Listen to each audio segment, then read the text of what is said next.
गोपालगंज की महत्वाकांक्षी योजनाओं को नीतीश कैबिनेट से मंजूरी मिलने के बाद अपने विधानसभा के कटिया पहुंचे आज जदयू विधायक और सरकार के शिक्षा मंत्री सुनील कुमार ने जनसंवाद के माध्यम से आम लोगों के बीच अपनी बातों को रखा। बता दें कि भोरे विधानसभा के कटिया प्रखंड के मझवलिया गांव में आज जदयू की तरफ से एक जनसंवाद कार्यक्रम का आयोजन किया गया था। इस दौरान कार्यक्रम को संबोधित करते हुए शिक्षा मंत्री सुनील कुमार ने जहां बिहार सरकार की उपलब्धियां गिनाई, वहीं दिल्ली विधानसभा चुनाव के नतीजे को लेकर भी अपनी बात रखी। इस दौरान उन्होंने कहा कि हमारी पार्टी दिल्ली विधानसभा चुनाव में एक सीट पर चुनाव लड़ी है और हम जीत को लेकर पूरी तरह आश्वस्त हैं। आगामी 8 फरवरी को नतीजे आएंगे और वहां भाजपा की सरकार बनेगी। आज बिहार मॉडल पूरे देश में अपनाया जा रहा है। जिस तरह प्रगति यात्रा के दौरान हमारे मुख्यमंत्री नीतीश कुमार ने गोपालगंज में करोड़ों की योजनाओं की सौगात दी, उसे अब कैबिनेट से भी मंजूरी मिल गई है। आने वाले दिनों में गोपालगंज उद्योग और सड़कों के मामले में सबसे ऊपरी स्थान पर होगा और गोपालगंज रोजगार का केंद्र बनेगा। इसको लेकर हमारी सरकार लगातार प्रयासरत है। खुशखबरी है कि विगत कुछ दिनों पहले जो 4 तारीख को कैबिनेट की मीटिंग हुई थी, उसमें बैरिया में जो डेयरी प्लांट, सुधा डेयरी प्लांट की स्थापना हो रही है और साथ ही बगल में वो करीब 128 करोड़ का सबग्रिड पावर स्टेशन लग रहा है 10 एकड़ में। 10 एकड़ में सुधा डेयरी प्लांट भी करीब 70 करोड़ का 1 लाख लीटर प्रतिदिन का हिसाब से उसकी भी स्थापना हो रही है। बाउंड्री वॉल का काम अब जल्द शुरू होगा और इसके लिए भविष्य में ज़रूरत पड़ेगी आपको ट्रांसपोर्टेशन की, यातायात की। तो जहां एक और भोरे से लेकर मीरगंज तक 113 करोड़ के रोड का टेंडर हो चुका है, उसमें काम लग जाएगा। तो ये भी इस बाईपास और इसकी भी ज़रूरत पड़ेगी कि बाद में जब दूध का ट्रांसपोर्टेशन होगा, अन्य चीज़ों का ट्रांसपोर्टेशन होगा, तो ये 90 करोड़ का जो अधिग्रहण करके बाईपास बनाया जाएगा, इससे यातायात की सुविधा होगी। साथ ही साथ हम बताना चाहेंगे कि यहाँ पर करीब 32 एकड़ 30 एकड़ से ज़्यादा ज़मीन है गैर मजरूवा सरकारी ज़मीन, तो उसका भी हम लोग लगे हुए हैं। हमने जिला प्रशासन से अनुरोध किया था कि इस ज़मीन को चिन्हित करके बियाडा में ट्रांसफ़र करने की प्रक्रिया शुरू हो गई है, Bihar industrial area development corporation. जब ये ज़मीन बियाडा टेक ओवर कर लेगा तो यहाँ पर कुछ इंडस्ट्रियल यूनिट्स भी, औद्योगिक इकाइयाँ भी लग सकेंगी। तो इस तरह से उस वक्त भी अगर जो भी औद्योगिक इकाइयाँ लगेंगी, उस वक्त भी जो भी प्रोडक्शन होगा, प्रोड्यूस होगा, उसके लिए आपको ट्रांसपोर्टेशन की ज़रूरत पड़ेगी।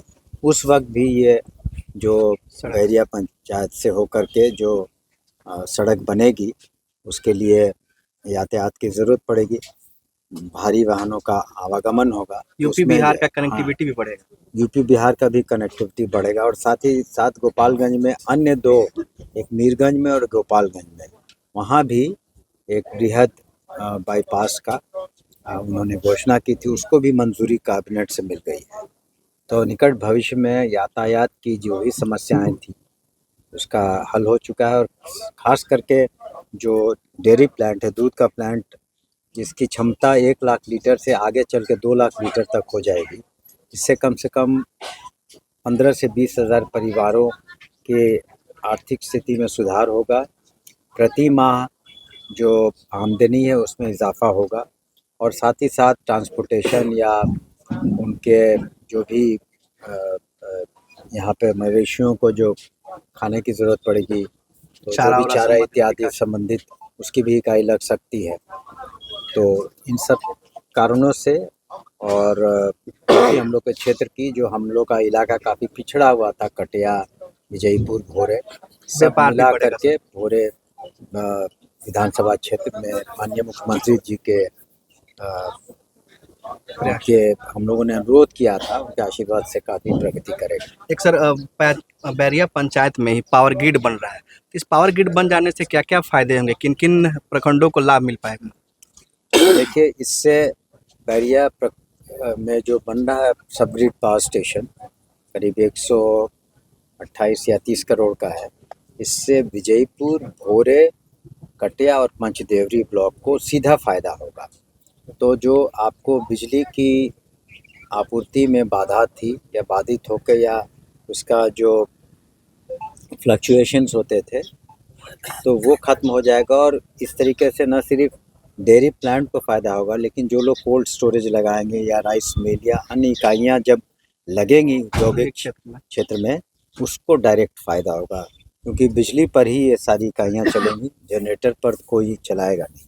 अच्छा, शिक्षकों का सर ट्रांसफर पोस्टिंग का जो सॉफ्टवेयर था तो उसका फाइनल हो चुका है, तो कब से ट्रांसफर पोस्टिंग की देखिए, प्रक्रिया अब शुरू हो जाएगी?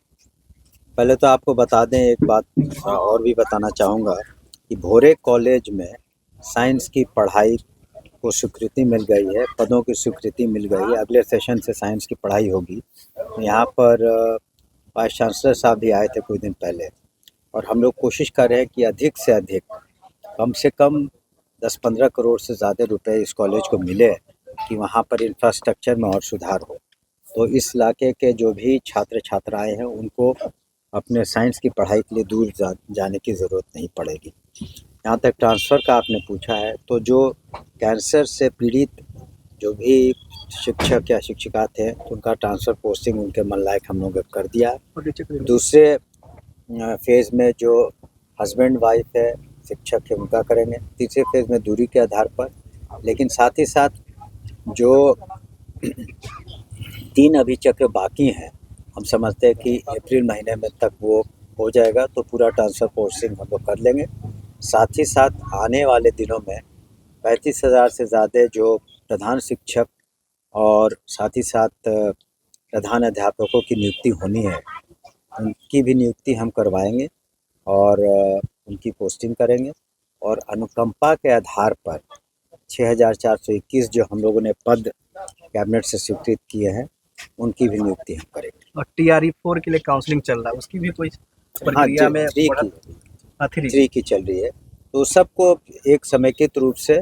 और हमने शुरू में ही कहा था कि जो ट्रांसफ़र पॉलिसी होगी उदार होगी, लेकिन ये सिर्फ देखना होगा कि जहाँ लोग प्रथम उनका जो चॉइस है, फर्स्ट चॉइस, वहाँ वैकेंसी है कि नहीं, ये भी देखना होगा कि जिस जगह की मांग हो रही है, वैकेंसी पर भी निर्भर करेगा कि कितने लोग वहाँ रहेंगे।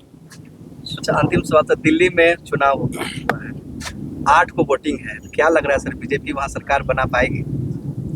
वोटिंग तो 5 को हो चुकी। मैं गया था वहाँ चुनाव प्रचार में, 4-5 दिनों तक था, क्योंकि जदयू को भी एक सीट वहाँ मिली थी। तो हम लोगों का आकलन है कि निश्चित रूप से वहाँ अच्छा प्रदर्शन भाजपा करेगी।